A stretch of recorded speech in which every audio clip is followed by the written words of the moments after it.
Power of the pause. What does that really mean? You hear this all the time if you look at content about how to be a good speaker, but it's just counterintuitive because if you're like most people, you think, well, everyone's looking at me right now. I don't want to waste time. I got to get through this. I got to hurry. Let me go through the next bullet point. Let me go through the next.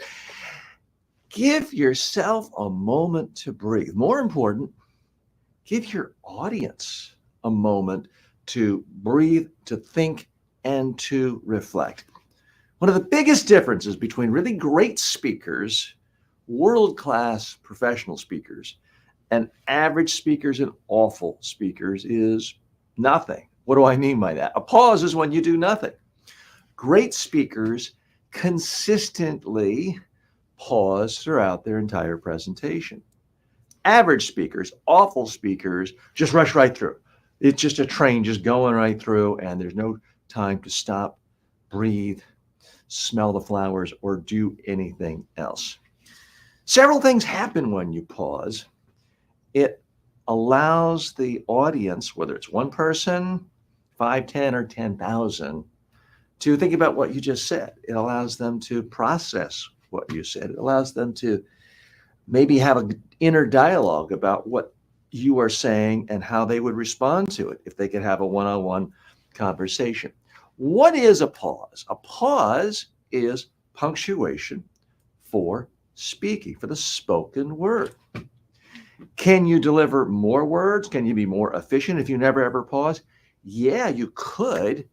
But think of it this way, if I wrote you a letter, it's a cover letter because I want to apply to work for your company. I could put more words in the letter if I didn't use any spaces between the words, if I didn't use commas or periods or paragraph breaks. Yeah, I would be more efficient in a sense. I could just cram the whole page with words about me. How do you think that would work? Would you enjoy reading a letter like this? Would you even bother reading a letter like you could, but it would be so much more work for you. You would have to actively think every single letter that you see is at the end of a word. Is that now the end of a sentence? Is that now the end of it? It would be so much more work for you, the reader. Chances are you take that letter, throw it in the garbage, or hit delete on your computer. Guess what? That's exactly what happens to your audiences when you don't pause. Pausing is punctuation.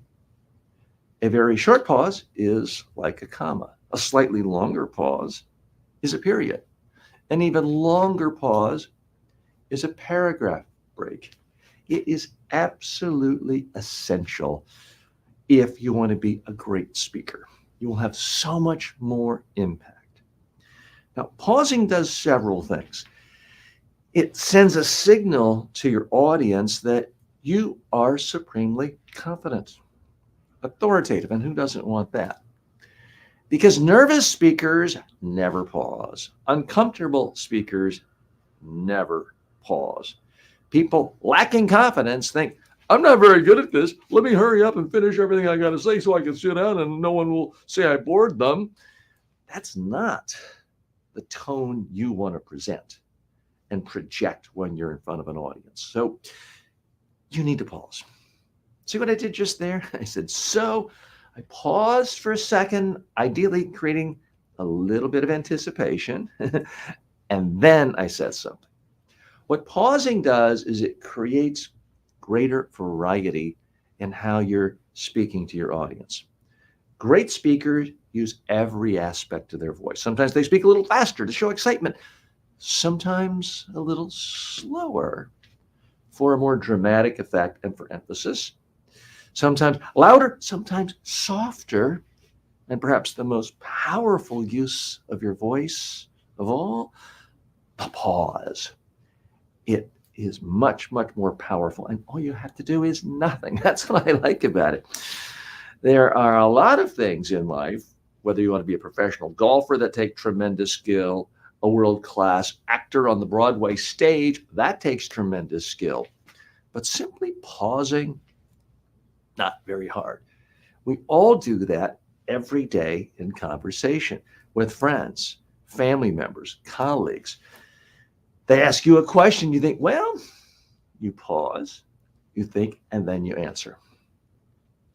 Now, when you're giving a presentation, a speech, a talk, a briefing, ideally, you've done your thinking in advance, but you add such a conversational element to your presentation if you say something and pause a moment to give yourself a sense of time to reflect, to think about what you want to say next, even if you know what you're going to say.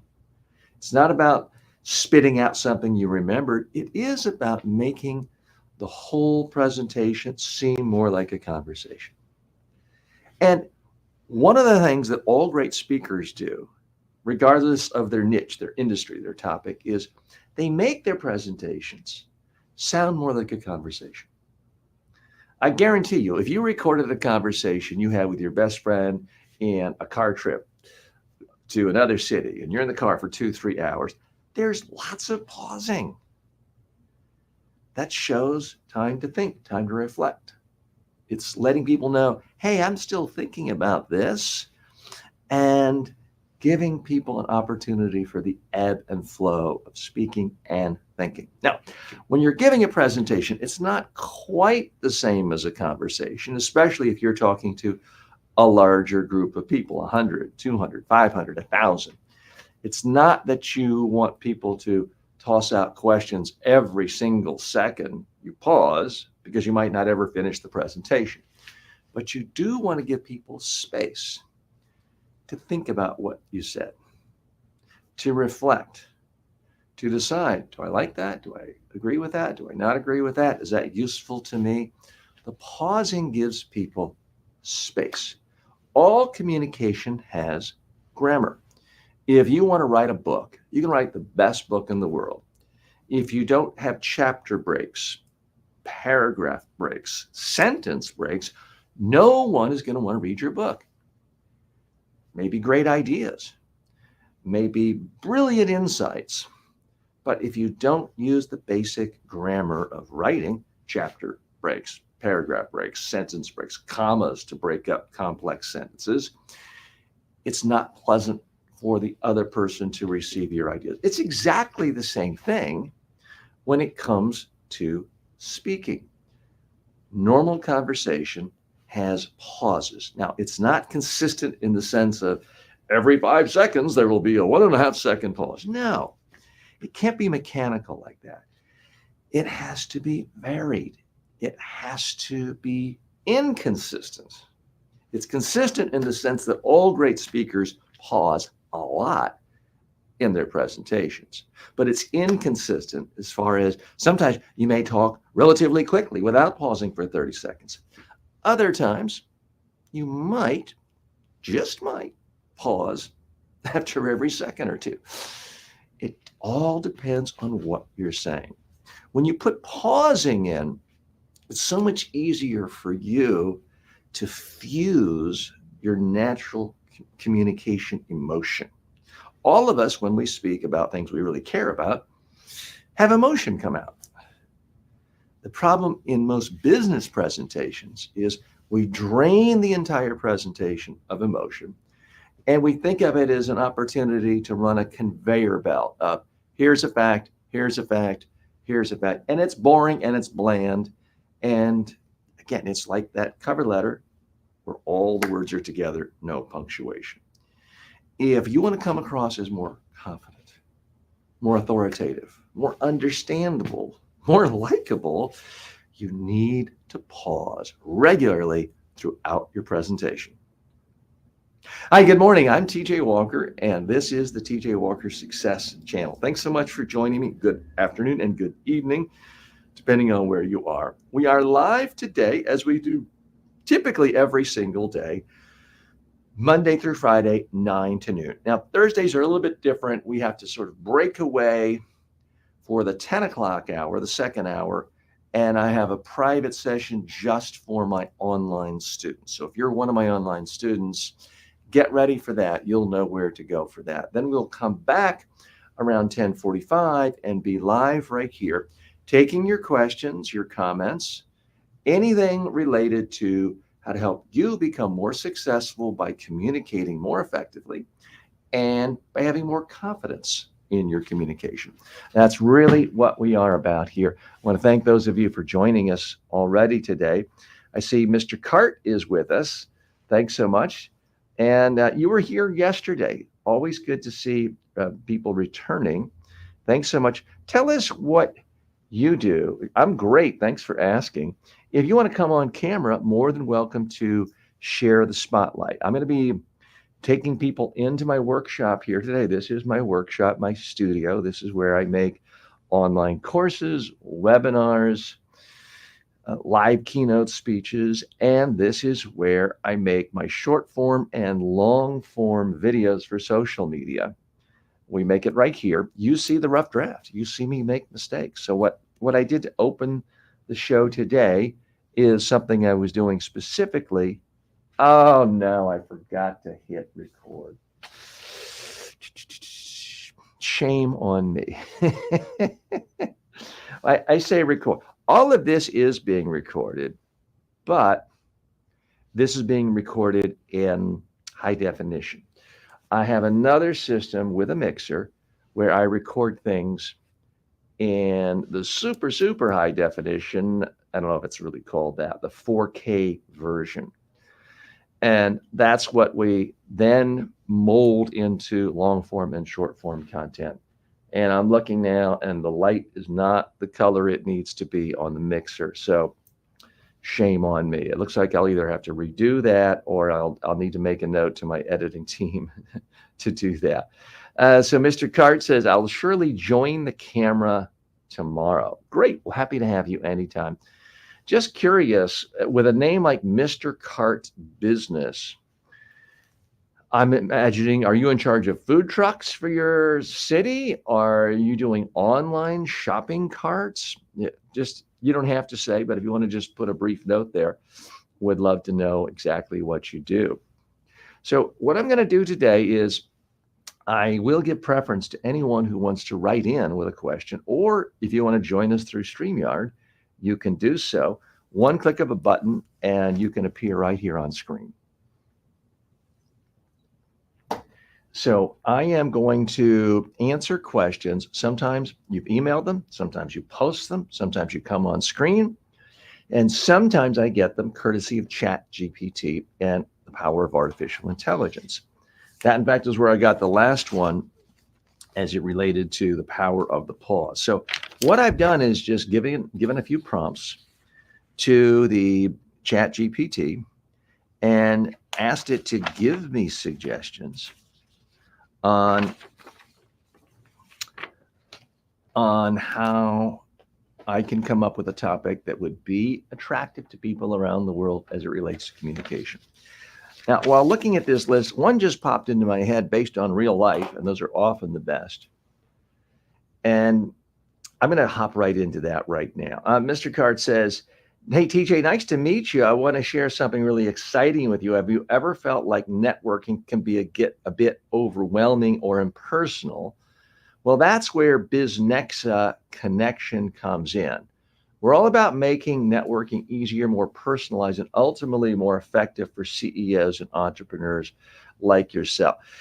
So I am interested. And what's a little different about this channel from the typical YouTube, Facebook group and community is so many places say no promotion, no self-promotion here. We're the opposite.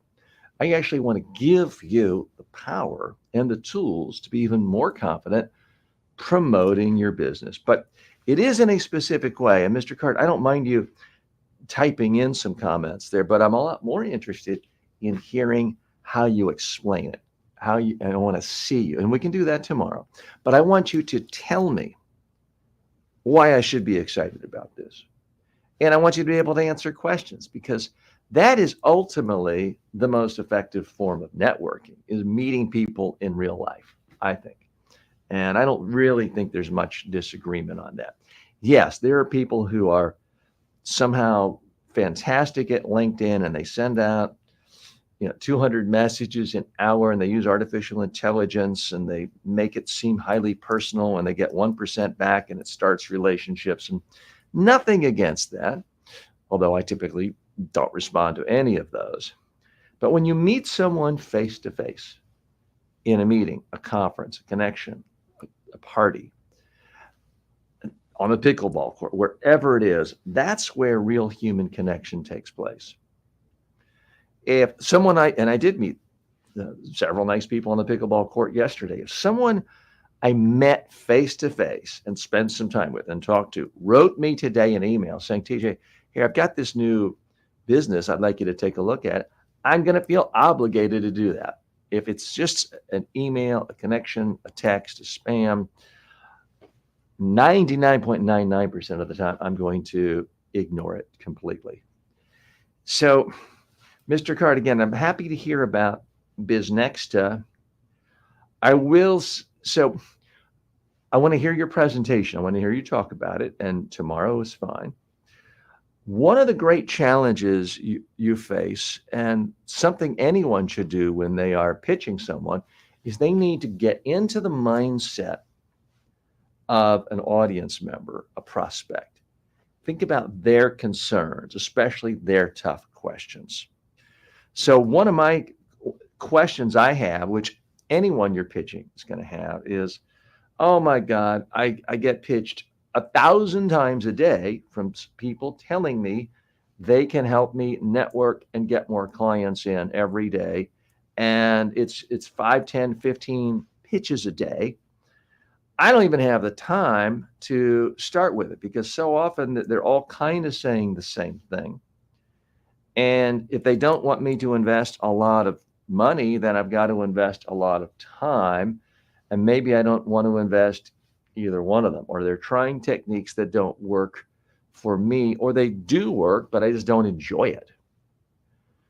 So you need to have an answer to that in your mind. In fact, let me do it I'm glad you brought that up. Let me do a long form video there right now and see if I can turn that into something.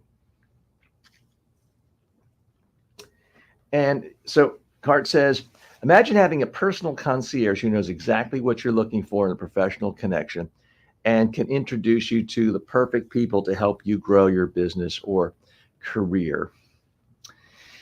It sounds good. I don't want to pander to you. I'll just share with you my thought. And again, I'm a little bit curious. Why are you typing instead of just talking to me?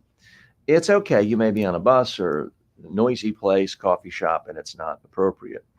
But these things can be more effective if we can have a conversation and you can answer someone's objection. My objection to that is, okay, someone introduces me to someone on LinkedIn. I've never in my life reached out to someone or connected with someone on LinkedIn and it generated business. It's just not how it works for me.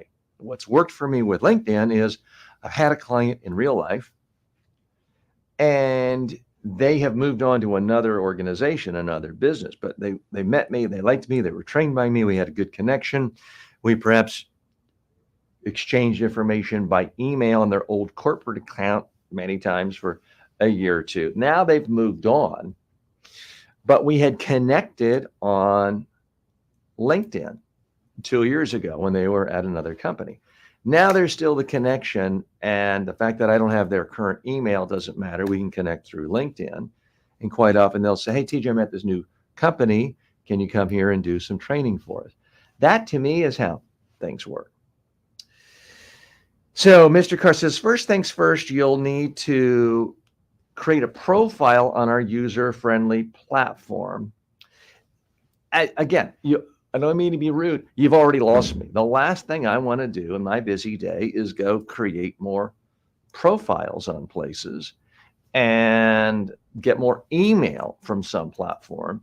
And then next thing I know, I've got to introduce 8 professional associates I have to other people on the list. So again, this works for some people. Don't mean to sound disparaging, but I appreciate your comments. I do want to hear about it. I always like hearing how people pitch their businesses. So again, it's what's happening right now, I think, is a perfect example of the flaw of relying on text information to sell a product or service. It would be so much more effective if we could speak. Again, not faulting you. You may be in a noisy place now. We didn't plan this, but come on in tomorrow and we can talk about your business, and I will definitely give you a fair shake. Okay, I'm going to go. This time I am going to record. I'm going to go to camera one. And I'm going to attempt to do something long form. I'm going to set my watch so that this can be usable as a long form video.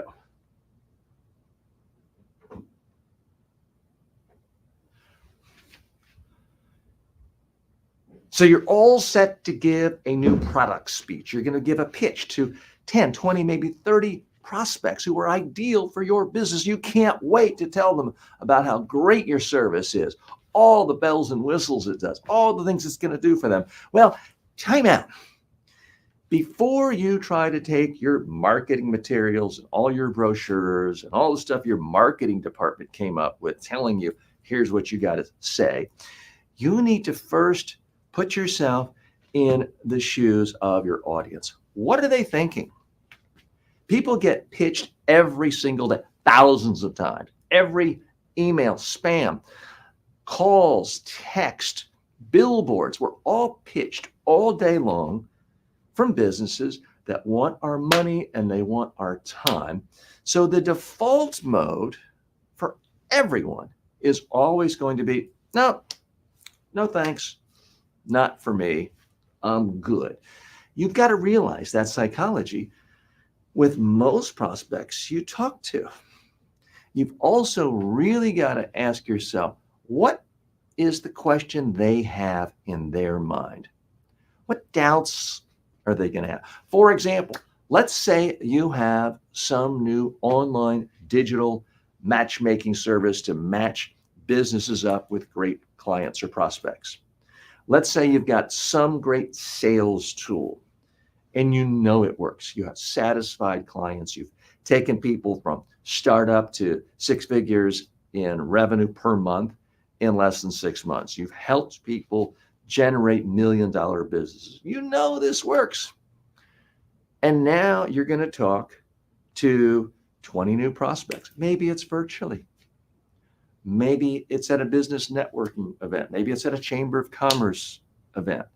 Before you start talking about all your wonderful bells and whistles and all your testimonials, you need to answer some basic questions that your audience is going to have if you want to be effective, if you want them to let their guard down and listen to you. And sometimes it's helpful to actually frame what you say in the words that your customer prospect is thinking.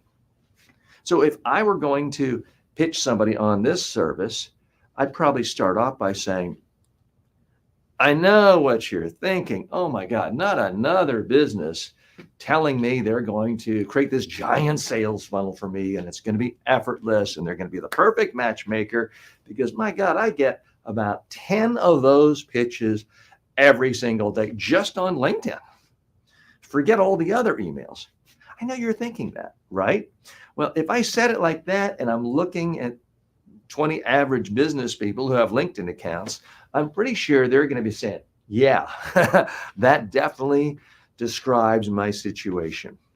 Well, now I'm getting them to nod their head. Now I'm getting them to realize, I understand you. I understand your position. I understand the initial, whoa, we got to get over before I even am justified in asking for your time. I've got to somehow figure out how to deal with that objection and how to make myself sound different from all the others. If you want to be effective in giving a sales presentation, note to editor, please take out that cough. If you want to be more effective in giving sales presentations, new business pitches, talking to evangelize for your business, your service, your product, you have to articulate the very real, legitimate concerns your audience has. What are your prospects thinking? Why do they not want to buy from you? Why do they think you're here just giving the same old thing and BS, because again, that's the default position most people have. Anyone who doesn't have that default position is broken homeless because we're all bitched 10,000 times a day. So you've got to overcome those objections before you start giving all of your positive messages. And before you tell them how great you are, before they're even interested in hearing any testimonials from your happy clients or customers. Talk to people at their level on their terms first. If you deal with them, if you deal with their concerns, a lot of people are going to want to reciprocate. They're going to want to respond in kind by listening to you and to your concerns. They will be open to you. They will be much more receptive. Now, they might not buy from you. It may be that the product or the service that you're selling simply isn't a priority for them right now. Maybe it will be in the future. But they'll at least understand what it's about because you've dealt with their initial objections. They'll listen to you, and who knows, they may tell someone else, a friend, a colleague, someone else within their organization about your product or service, and it might still be a win. But this is why it's so crucial to get feedback from audiences. One of the most important things you can ever do after giving a new business pitch is to talk to people who didn't buy from you and just ask them, hey, anything I could have said differently today? Any concern you have that I didn't address? And people aren't that excited about criticizing someone they don't know, especially someone who is in a sales capacity. But every once in a while, they will share what their thought process was. Note to editor, scratch that out. Every once in a while, they will share with you their thought process in a way that's helpful to you. Back to my example, if someone's pitching me on some new platform to match me up with ideal clients and ideal prospects, I'm going to tell them right up front, I just didn't see how your product was different from the 10, 15 pitches I get every single day on LinkedIn. And you're asking too much from me. I realize you weren't asking for money up front, but you're asking me to learn a new platform. You're asking me to take time going to some website. You're asking me to fill out a whole bunch of forms, tell you about myself. I have no idea if this is ever going to pay off. And now you're asking me for an email, so I got to worry about spam I'm getting from your organization forever. And I'm very, very worried that there's some catch involved, like, okay, you'll introduce me to someone who is a great prospect for me, but in order to do that, I have to introduce someone I don't know, someone else in your database, to 5 of my clients, my connections, and now I've got risk to my reputation. All these things are going around that perhaps you didn't address right in the beginning presentation. So if you want to improve your sales presentations, forget the generic PowerPoint slide deck that your marketing team came up with, or keep that for the second part of your presentation. The first thing you've got to do is really address the concerns, the doubts, the worries your prospects have that you might be wasting their time. Okay, so that one was right about 8 minutes. So I think that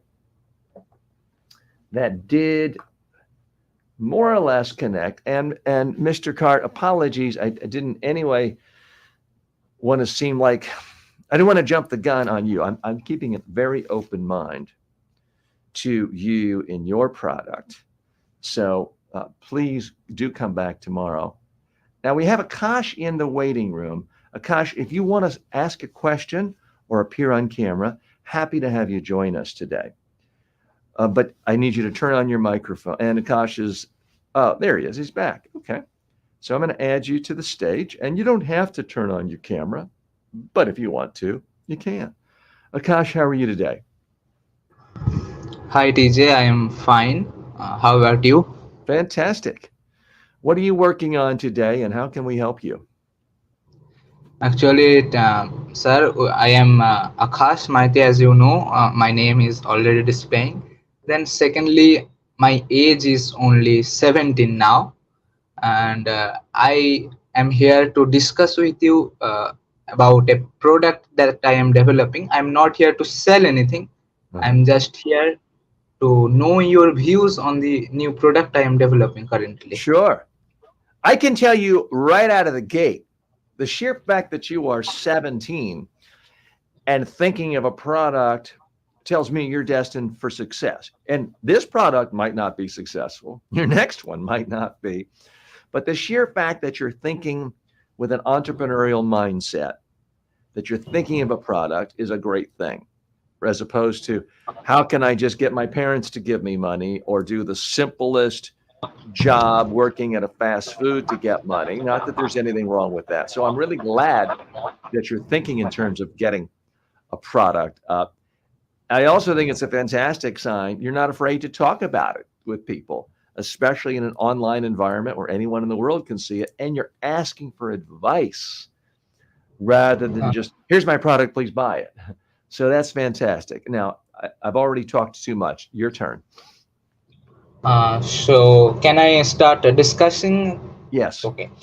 So, as I have already chatted with you, I mean, I commented on your video just right now with the account Mr. Card. So, actually, first of all, I didn't mean to sell anything.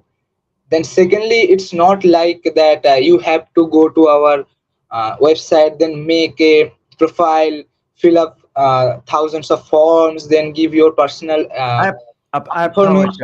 apologize. One clarification.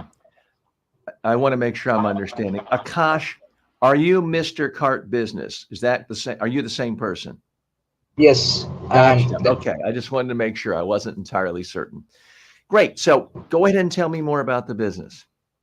Okay, so what actually happened is, let me give you a small background. I started my journey when I was just 8 years old, and it all started by seeing a TV show where the main lead was a businessman. So he was a very charming personality, and I really got attracted by his presence. So I asked my mother, what does he do to get such a luxurious life, such a fantastic personality? And my mom's reply was, he is a businessman. And from that very early age, I started working on things like, when we are just kids, we start to do YouTube, then blogging, then etc. business models to earn a few revenue. And multiple times I failed. I mean, most of the time. Then a few days back, with this journey, what I have learned is how to connect with people. Like, I am giving you a small thing. Like, I, how can I connect with the bigger minds of the market? What I do is, I went on platforms like Udemy or some learning platforms where the professionals share their courses. What I generally do is, I buy one of their courses. It's very cheap, it's like a $5 or something, very small investment. Then what I do is, I got their email or their messaging inbox. Then I do message them some personalized emails like, hey, how are you doing? I watched your course, and this part I really feel it's very much personalized. Like, I make the content very much personalized. Like, let's say he's sharing something on storytelling. So what I do is, I share my thoughts on his video, then I share my thoughts on storytelling. So what happened is, we got to know each other. He Great. started, like, he knows me. Hmm. So, like, I started the conversation like that. And what happened is, one day I got connected with old CEO from France. And we talked generally on things like the Israel war, Israel Palestinian, not Palestinian, Israel Hamas war. So we share thoughts, and he asked me to join him for a free. Actually, he charged for meetings, like he charged like $500 per meeting, but he asked me to join a meeting with him for 15 minutes for free. And I do join him and share my business with him, business idea. And he said, look, Akash, actually what I said him is that I will craft a good business planning for you. And he said, look, Akash, you are too young and you don't own any business by yourself. So how can I trust you on crafting a business model for me? And I said, yes, actually, I really don't know. And he suggested me, look, you have such a good point of connecting with people, like you know how to connect with people in a personalized way. Why don't you start an agency or a firm to help others who can't do that to connect with their counter partners? Hmm. And from that point I started researching, I started gathering informations, I learned how to start an agency, then I built my site and developed a product. So after in this research part, I was asked by my mentor to got some feedbacks from the market leaders, like let's say you are one of the most experienced people I know, then few others. So what I am doing now is I got connected with them, I do connect with them, then asked them about what are their views on the business model that I am currently working on, Hmm. so that I can improve Yeah, if you it. don't ask, mind me ask, I think you're doing exactly the right thing for yourself, which is building personal relationships. How have you created a business that's scalable? Because you can't be working for 100 businesses making 300 personalized emails every hour. What is your No, business? Is it AI based? Is it what's the basis of it? so it's not like we will write 100 emails.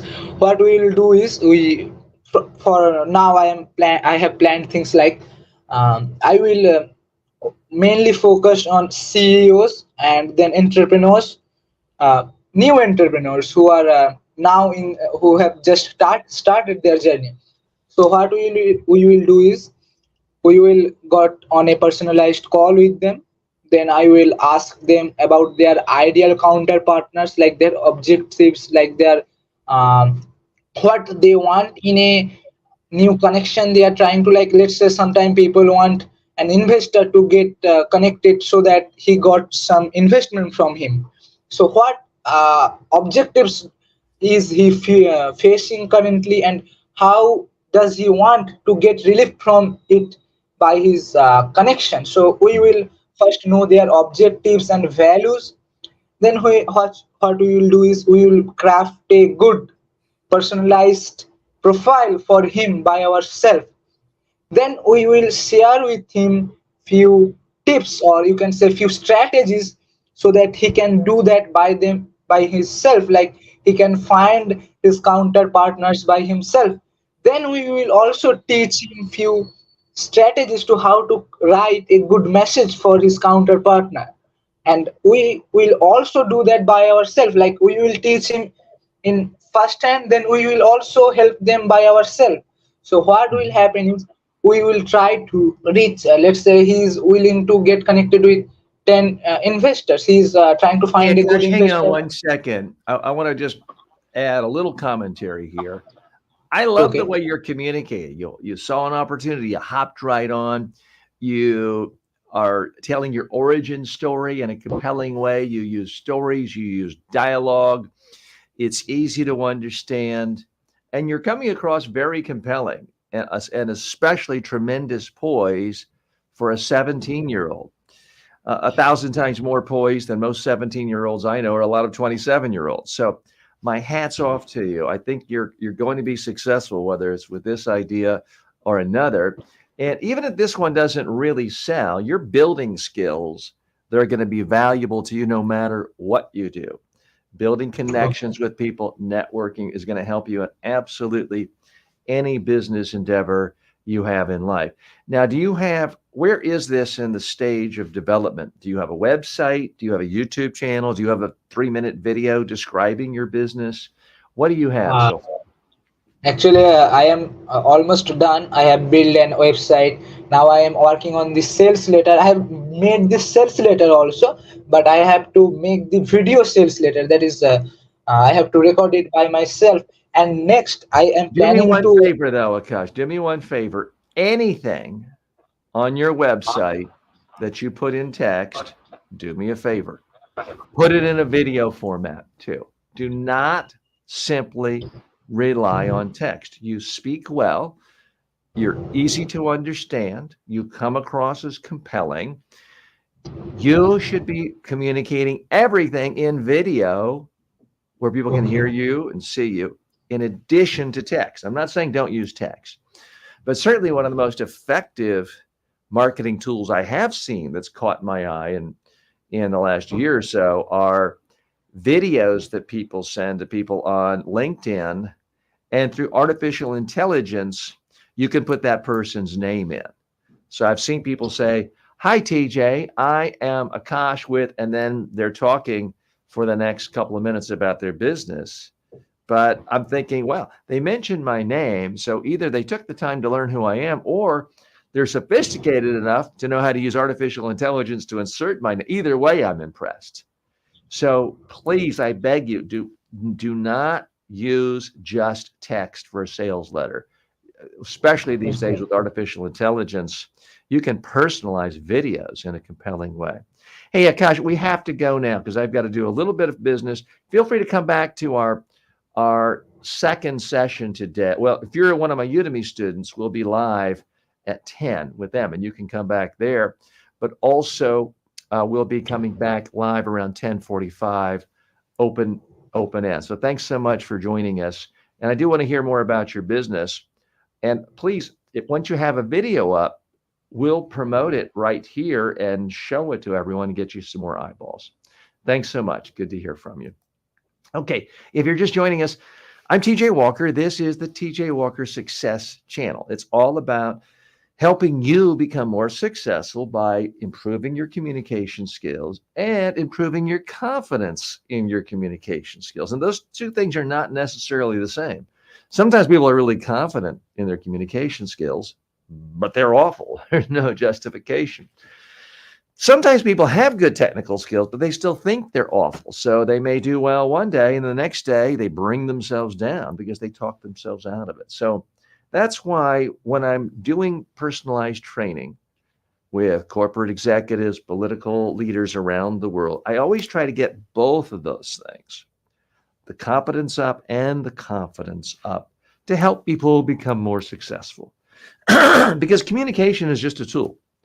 Very few people walk around saying, my big goal in life is to be a great communicator. No, that's not most people's goal. Most people's goal is to do something else, to build a business, to sell a book, to get votes to change their society if they get in office. So communication is a tool. And what I'm here trying to do is help you polish that tool, refine that tool to make it more powerful, to help you become more successful in whatever you do. So that's what we're here for. We've got a few minutes left before we have to take a break because we're doing a live session with our Udemy students today. And then after that, I'll be coming back. I'm going to be making more short form video and more long form video today that will be edited by my team and will be distributed across social media in the coming weeks. Right now, we're broadcasting, simulcasting through StreamYard on my Facebook business channel, my Facebook Udemy student channel, on LinkedIn, on YouTube, on Twitch, on Twitter X, and Instagram. Later today, we will also be broadcasting on Amazon Live, and you'll be able to buy products. I'm doing this not because I want to sell you a ton of product. I'm doing it because it's a different type of presentation skill. And it's more like a home shopping network, QVC, for those of you in the United States who've seen that. But most countries in the world I've been to have some cable TV channel where someone is holding up a product, demonstrating it, showing it, telling people about it, making it easy with one click on a website or a 800 number or a toll-free number to call and purchase the product. It's a type of sales pitch. It's a type of sales presentation. And I've been experimenting with that over the last few months through the Amazon Influencer Program, because I've had so many people over the years tell me, TJ, I'd like to present more. And I'd like to figure out how to make more money with my presentation skills. And the traditional bottleneck is you've got to pitch some meeting planner or convention planner to get on stage, and you can pitch them for years and not even get a call back. Or you have to pitch brands and organizations to sponsor you the way a Martha Stewart would. And it can take months and months, years of trying to get meetings. And even then, they may say, well, why should we sponsor you? You don't have a big audience.